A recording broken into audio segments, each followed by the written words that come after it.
Okay, we have battery 1.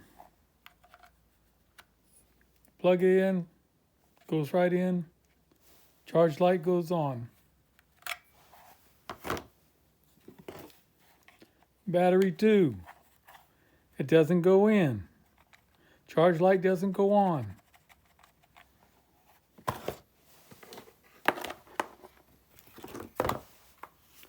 I've removed the guard so you can see.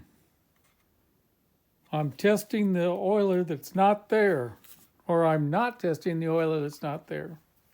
The cap for the oil is missing. The hose for the oiler is there. I hope this video is what you need, since you cannot go by just a picture.